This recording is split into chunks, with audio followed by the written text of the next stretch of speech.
Hoje é quinta-feira, dia 8 de maio, é dia de Copa Sul-Americana, quarta rodada da competição. São José e Fluminense se enfrentam logo mais na temida altitude de La Paz, 3.700 metros no estádio Hernando Siles.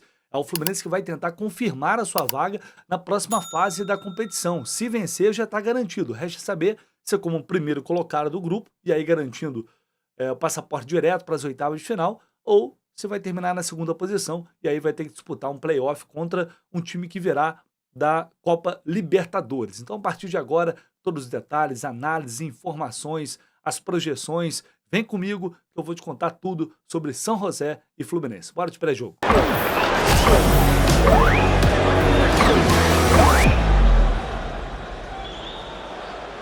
Bom, de cara eu vou colocar a tabela da Sul-Americana na tela para vocês, para a gente olhar o grupo F, que ontem já teve o primeiro jogo da rodada. O Once Caldas batendo o União Espanhola por 1-0 na Colômbia, no estádio Palo Grande, como a gente já imaginava.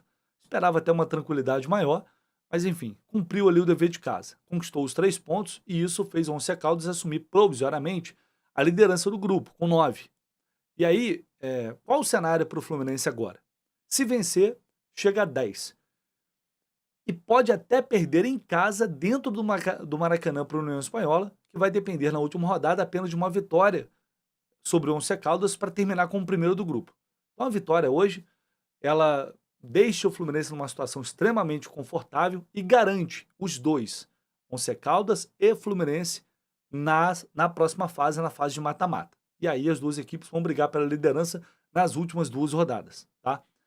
Se perder ou empatar, o que acontece? O Fluminense vai ter que vencer os seus 2 jogos em casa contra a União Espanhola e depois contra o Once Caldas para também terminar como primeiro do grupo. Então, ainda assim, mesmo com uma derrota, a situação é muito favorável para o Fluminense ir direto para as oitavas de final. O que é, convenhamos, uma obrigação num grupo tão fraco tecnicamente, de nível muito abaixo. Essa é a realidade. São José é um time semi-amador, muito fraco. A gente viu aqui no Maracanã. Não sei se é um exagero dizer semi-amador, mas depois vou colocar o histórico aqui do São José e a gente viu o que aconteceu no Maracanã, enfim. É realmente muito fraco, tá? Então, mesmo poupando jogadores, com um planejamento que é questionável, eu sei, por uma parte da torcida, mesmo fazendo escolhas, colocando time reserva, garotos, ainda assim jogando na altitude, como vai ser hoje, não tem desculpa. O Fluminense tem a obrigação de avançar para as oitavas de final direto. Qualquer coisa disso, qualquer coisa fora disso, para mim, seria uma vergonha, dada a disparidade que a gente tem neste cenário. Então hoje é um jogo para confirmar esse favoritismo, para encaminhar essa classificação. E aí o Renato, que já vem poupando nesta primeira fase de Copa Sul-Americana, vai ter a oportunidade de fazer isso, inclusive contra a União Espanhola. Talvez não tirando todo mundo, mas, enfim, preservando um ou outro jogador, pensando em jogo de campeonato brasileiro. Então, hoje, o cenário é esse. Obviamente, é claro, a altitude, não dá para descartar isso. É uma realidade. Ela afeta, atrapalha bastante, óbvio, acaba igualando um pouco mais as coisas, ou neste caso, diminuindo, talvez, o abismo que há entre Fluminense e São José. Isso faz com que talvez a equipe boliviana possa arriscar um pouco mais, possa sonhar um pouco mais. No entanto, ainda assim, a disparidade é muito grande. Eu espero que hoje o Fluminense possa conquistar esses 3 pontos e ficar com uma situação ainda mais encaminhada, pensando na próxima fase. Hoje o time, portanto, vai ser comandado mais uma vez pelo auxiliar técnico Alexandre Mendes e agora a gente vai para a provável escalação, sempre com a parceria da KTO, que está oferecendo o seguinte: odd 3, tá? 3.05 para vitória do Fluminense. Atenção, hein? Pela questão da altitude, por jogar em casa, o São José está sendo colocado aqui como favorito. Essa é a realidade. Se a gente for aqui na chance dupla, tá pagando 1,61, gente. Empate ou vitória do Fluminense, 1,61. E aí, olhando aqui o total de gols do Fluminense, mais de um gol pagando 2,38. E no Odão, O Odão é o seguinte: vitória do Fluminense, uma vitória simples e mais de 6 chutes no gol. Aliás, a gol. Mais de 6 chutes do Fluminense a gol. Odd 8, tá? Odd 8. Olha, a KTO tá, eu acho que tá querendo, sei não, hein? Tá querendo dar uma moral pra gente. Não sei o que vocês acham. Há uma desconfiança grande em relação ao time que vai a campo, mas não sei. Não sei o quanto a altitude vai impactar. Será que o Fluminense vai fazer uma partida tão ruim como fez diante do União Espanhola? A altitude realmente vai maltratar? Mas enfim, vai lá na KTO, o link tá aqui embaixo, só faz seu cadastro se você não tiver ainda, tá? Ajuda demais, fortalece demais. Ah, Alessa, mas pô, não quero apostar agora, tô desanimado, não tô afim. Mas beleza, só de fazer o seu cadastro já ajuda demais. E depois, quando você se sentir à vontade, é isso. Sempre com responsabilidade, tá? Não é para você arriscar dinheiro que você não pode perder. É sempre aquela grana que não vai te fazer falta. Vai pegar 5, 10 reais, que é o que eu faço aqui. Vou botar 10 reais aqui na vitória do Fluminense. Se perder, não vai me fazer falta. Esse tem que ser o seu lema, beleza? Sempre com responsabilidade, sempre para maiores de 18 anos. Na KTO, cada jogo é único. Bom, vou colocar na tela para vocês também os relacionados para o jogo de logo mais, para a gente, a partir disso, discutir qual a melhor formação. Ontem os amigos do GE publicaram uma provável escalação com Paulo Baia, Lavega e Serna no ataque. Vamos colocar o nosso campinho aqui para a gente poder analisar melhor. Essa provável escalação com Vitor Eudes, goleiro. Na lateral direita, Guga voltando de lesão. Manuel, Thiago Santos e René, que vem ficado no banco para o Fuentes nesses últimos jogos, né, desde que ele voltou de lesão. No meio, Bernal e Hércules, recuperado de conjuntivite, voltando, ficando à disposição. Vai começar o jogo com Lescano na armação das jogadas. Um ataque com Lavega, Paulo Baia e Kevin Serna, de 9. Um 9 diferente, com funções diferentes, e é isso que a gente vai discutir a partir de agora. Bom, diante disso, com essa escalação, dá pra gente afirmar que o Fluminense tem um time titular mais forte que o que enfrentou a União Espanhola? Bom, vai depender do rendimento de alguns jogadores, né? Porque o Keno teve uma atuação pavorosa. O Everaldo, idem. Fazer mais do que eles fizeram lá não é tão difícil. E a gente tem uma última linha de marcação mais reforçada, com 2 laterais. Apesar de que o Guga tá voltando de lesão, pode sofrer um pouco. O René, a gente tem uma linha defensiva mais experiente. Contra a União Espanhola foram 2 moleques nas laterais. No meio, em vez de Nonato, a gente tem o Hércules, ao lado do Bernal. O Lescano vai ter mais uma oportunidade. É a grande oportunidade. Não vou dizer a grande, mas é uma grande oportunidade. Para o Lescano, para o Lavega, que ainda não teve, assim, de fato, muitos minutos em campo. A chance dele começar um jogo como titular e mostrar serviço para o torcedor e para o Renato Gaúcho. Então, principalmente para o Lavega, é a grande chance até aqui.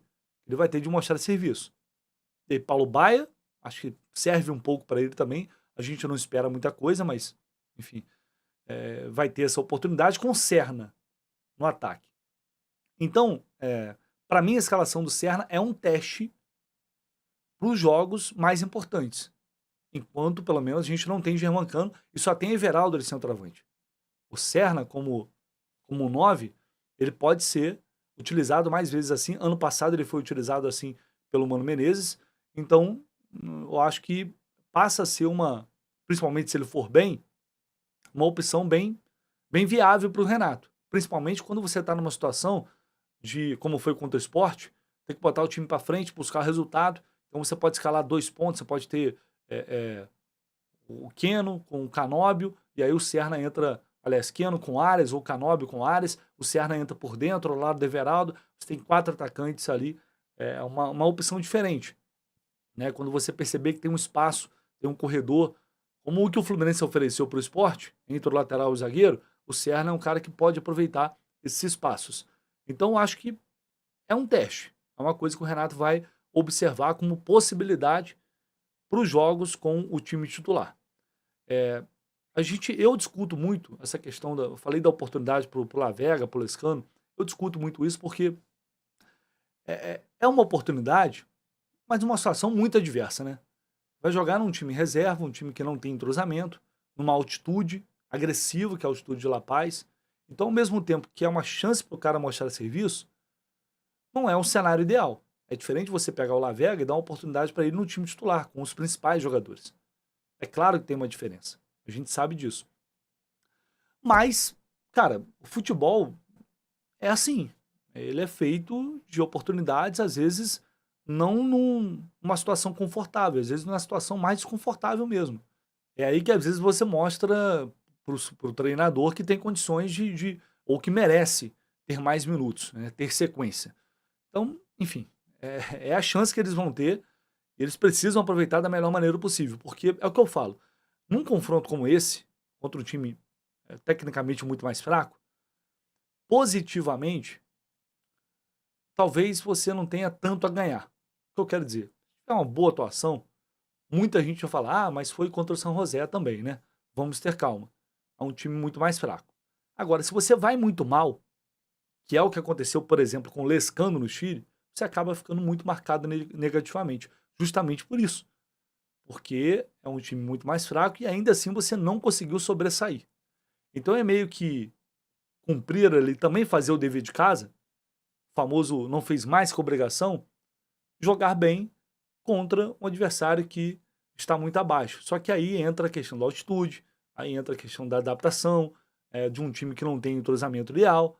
Enfim, não são as circunstâncias ideais para jogadores que precisam mostrar serviço e, consequentemente, estão buscando por um espaço no time titular.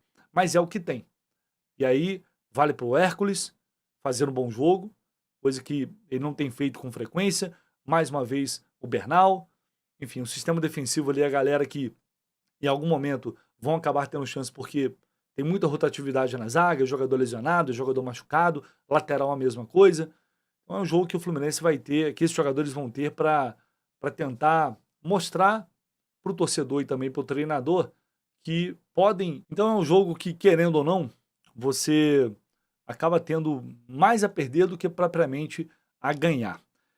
Olhando, olha só, vou colocar na tela para vocês, vejam bem a situação do San José. É uma equipe que vem de uma sequência muito negativa, desde que perdeu para o Fluminense no Maracanã por 5-0, o São José depois levou outra cacetada do Strongest por 4-0, ou seja, em 2 jogos, 9-0. Depois perde para o Always Ready, perde para o Once Caldas também na Copa Sul-Americana, 2-0, 3-2, aí empatou com 2 times lá da Bolívia e tomou mais uma cacetada, outra goleada do Blooming por 5-1. É uma equipe que realmente, ainda assim, está na 7ª colocação do campeonato boliviano. E eu acho que isso fala muito mais sobre o campeonato boliviano do que propriamente sobre o São José. É esse adversário que o Fluminense tem pela frente hoje e tem, repito, a obrigação de vencer com altitude ou sem altitude.